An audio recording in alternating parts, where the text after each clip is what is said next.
pertinacity, stickability, and they always had the same 95% of ability is stickability, the ability to stick, the ability to hold on. We have never been diverted from our direction. We have never been diverted from our goals.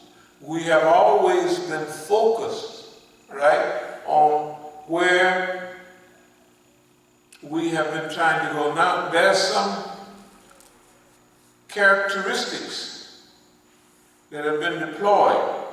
Okay, so we've been attacked on our property, and we've been attacked by a visible enemy. It's not an invisible enemy. All of our people, everybody that's against us is visible.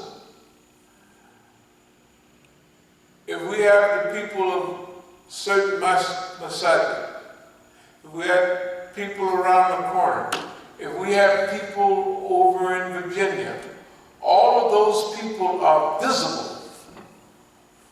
They are visible, they are there. They have visibly lied to us. They have visibly tried to mislead us. When we was out here before last, collecting money in Eid, right? Mm-hmm. Yeah. By the time we got $2 or $3, the guy come and he just lies.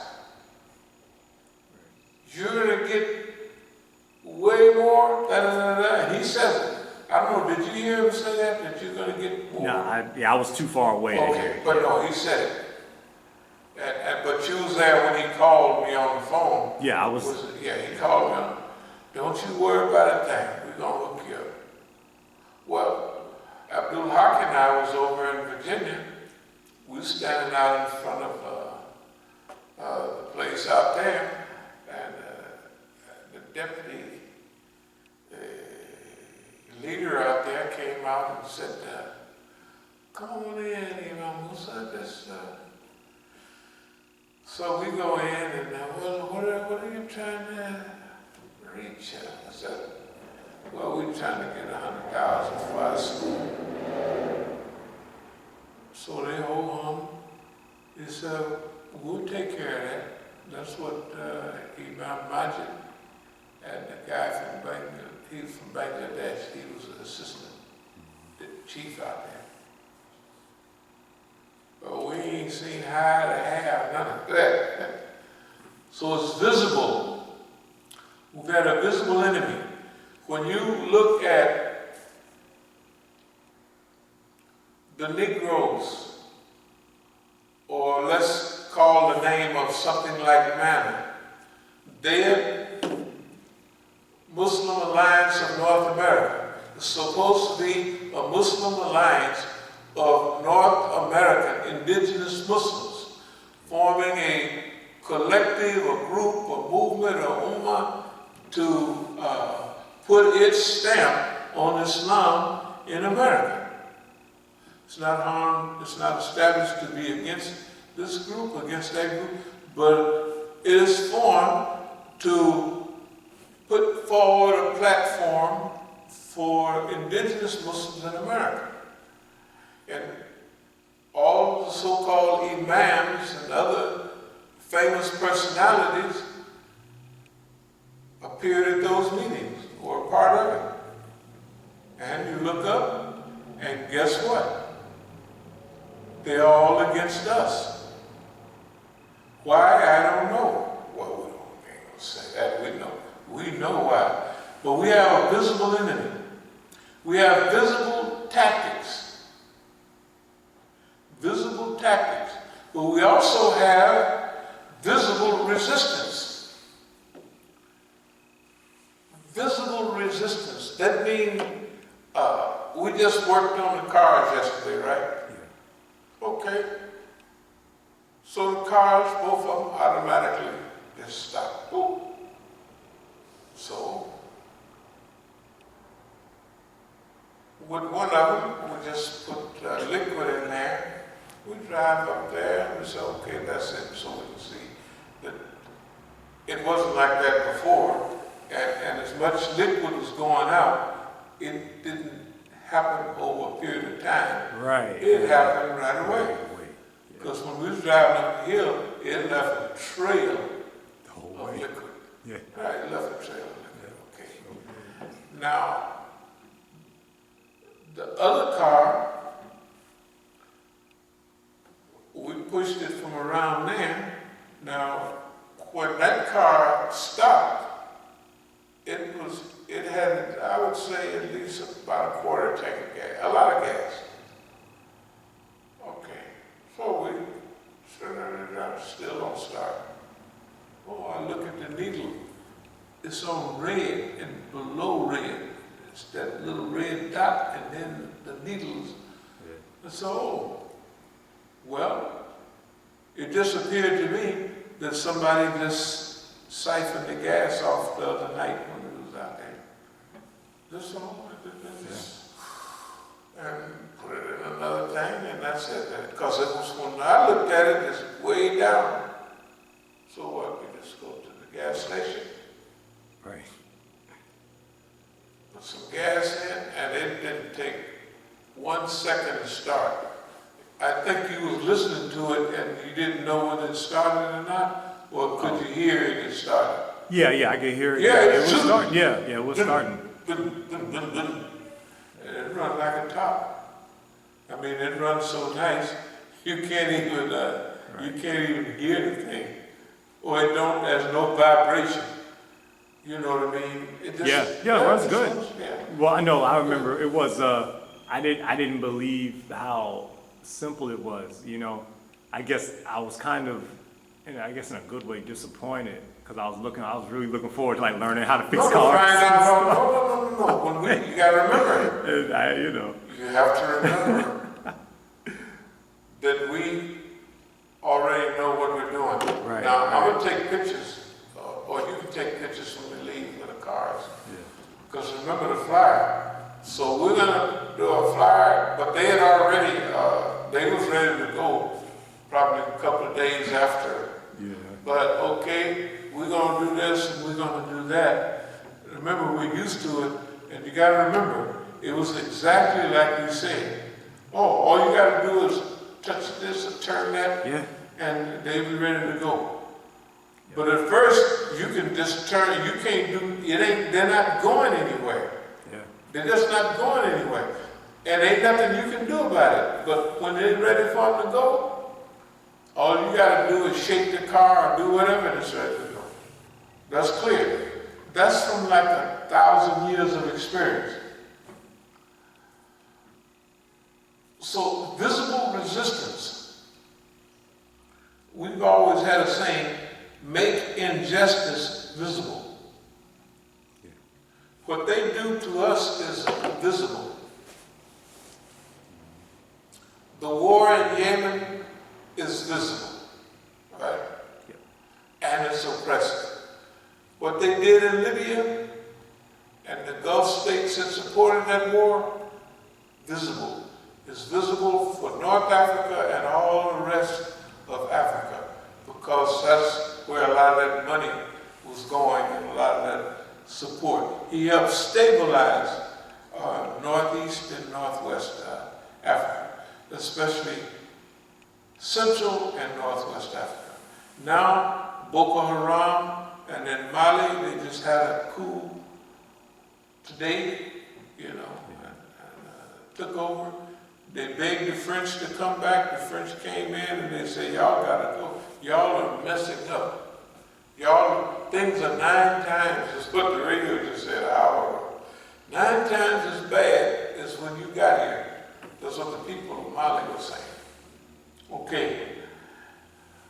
What happens with Iran? What happens with Iraq? What happens in Syria, right? Now, what the Israelis can do with Palestine and the people of Palestine is up for grabs. They've taken the country and they occupied the country. All this is against the UN. And they cut off water and everything, electricity and everything they want, when they get ready, they have open air prisons. That's what Gaza and all of our prisons. Okay. Make injustice visible. All the injustice that we deal with here is now visible. And I'm talking about this subject because I got a call last night from California. And it was about my son and the house and stuff like that. And it's not important what it was about, but it was a call probably to maybe to get me to hurry up and come out there and what have you. And I want to mention something about family for a minute. Did you ever see that movie, Panther? No, actually. Well, you never saw it, okay. But anyway, there's a couple interesting scenes in it. But anyway, the COINTEL program, we have full understanding of it. And one of the greatest moves that they have made with me is family. Now, what's happening in family? To tell you the truth, family is a big blessing if you use it properly. Let me say that again. Family is a big blessing. There's an obvious blessing. If family cooperates with the government, it's going to be over a period of time. And if they get your whole family to cooperate, to them, they feel like we've made a big step forward. Basically, it's insanity. Here's why it's insanity, and it's hilarious. First of all, families have an internal code that they can talk to each other. Families, they can say stuff. Like, if I knew at a certain time when my nephew is getting on the payroll, I don't have to go to him and try to get him and his father. I know when his father is on the payroll, I know that his father is just super trying to get control of his alcoholism. And he's got the whole family upside down. I know that the reason that he's fully into alcoholism and everything else is because in 1985, 86, he was working as a guard at these prisons, federal prisons, different stuff, and he was in the Army. So I know he's a candidate for government persuasion. But see, I was his hero all the time. And that alcohol, when he works for the government against me, and he don't think that I know he's working for the government, I'll give you a perfect example. In 1989, maybe 1990, we're at the Masjid. And Abdul Malik is there, and my nephew is there, and we're having a meeting. And so, at that time, Abdul Malik knows that since he didn't got to be around, he done pointed to everybody that he wants the government to bring into the picture. And one of the first ones was my nephew. So, we're having this little meeting, and my nephew is looking at Abdul Malik, and he's mad at him in a little way. But Abdul Malik is almost making fun of him, like, well, what's happening, man? He know that my nephew can't say anything because now Abdul Malik nor my nephew know that I know what that conversation is about. I know my nephew is the police. This is 100 years ago. And I know that Abdul Malik is, you can't say anything about it. So what's up, man? What are you talking about, right? Okay, now that's burning the heart of my nephew up, but I can't say nothing. Well, I'm not going to say anything. I'm saying something about it now. 50 years, 40 years, 35. Let's say 35 years later. But I'm watching that and I know what it means. 30 years later. I know what it is. And I understand it fully. Okay? But we have to let this stuff play out. Why? We have to have a plan. We have to have a structure. We have to have an organization, and we have to go through a systematic process to fulfill our goals. And what our goals are at that time. So I might say to my nephew, doing the filming, hey, you remember Aunt Dale? Yeah, I stayed with Aunt Dale because, of course I know he stayed with Aunt Dale. Well, you know, Aunt Dale has the bayonet of our great-great-great-great-great-great-grandfather, right? Well, my father called him Grandpa, so he's my great-grandfather. And his release papers, you know, from the Army when he fought on the Union side. He fought on the Union side, he was in Pittsburgh, and he said, Aunt Dale, now my aunt, it just sounds like Aunt so-and-so, but she was born in 1898. My aunt was born in 1898, you gotta remember. Okay, and she lived, well, you know, it had to be quite a while if the people that are only in their 40s now knew it. Wait a minute, these guys may be 50 in their 50s now. Time be rolling. Anyway, so there's code talk. They don't know nobody that's outside the family would have any idea. And if I'm talking in code, it's specifically to that person. Why? Because I know that the government's going to call him the next day, which they did, and tell him, and I know that he was, well, I got to get this on film because I know the government is telling him, hurry up and get this on film. Right? But as soon as we get started, he pulls up. Okay. It's not that I know that, but I do know that. I know that. I've been doing this all along. There's another thing. It's not only the family code where you can discuss things, but expectations. If the government have went to everybody else, why they not going to go to your family? Why? That makes it even more, for them, that makes it deadly. And after they get one, they keep going. They get the ones first that they kind of know they can get.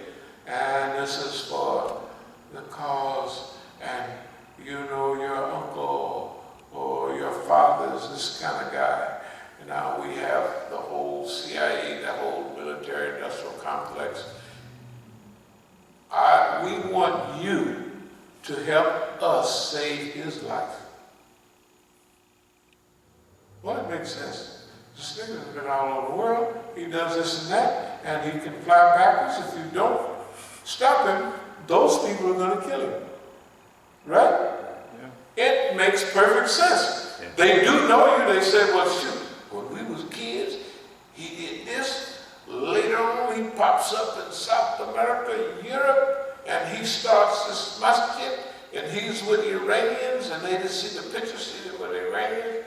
This is the chief, you know who that is? Look where he's showing up. Look at all these newspaper articles. From there, right? He's with our main enemies. This guy, even my daughters were saying, Dad, you're a communist.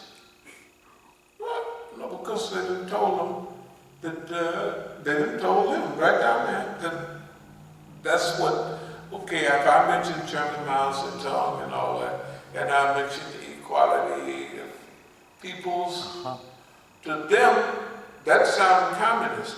And you gotta remember, those Negroes may not believe they can see you stay underwater for 10 minutes without coming up. It don't make no difference. He's still a nigger. Right? Still a nigger. The record is 4 minutes. Don't make no difference. He's under that 10 minutes. It's fine. He's a nigger. And who tells niggas stuff like this? Communist. Right? So why would my children right down there today? They love their father. Why would they say, Dad, you're a communist? Where do they get that? They get that from the Negroes that they're associated with. And remember, it's easier if you have your whole, if my family has been turned out with the police, their family never had to be. They was already police prone. Probation officers, parole officers, police. They was already, you know what I mean, governmental type, that everybody in the family worked for the city one way or another. The city, the state. That's what they did. Okay. So, we have visible, they don't understand, or they can't see your support network. Well, where do you get confirmation from? You know, just continue like this all. Where do you get support from? Where do you get confirmation? You know what I mean? Right, yeah. Where is it coming from? Everything that you see is a confirmation. When you look at all of them Negroes, all on one side, it confirms that you're doing the right thing. Right? And we can sit here flipping coins, and I can say, well, if so-and-so don't call in 2 minutes, right, I'm going to slam the books.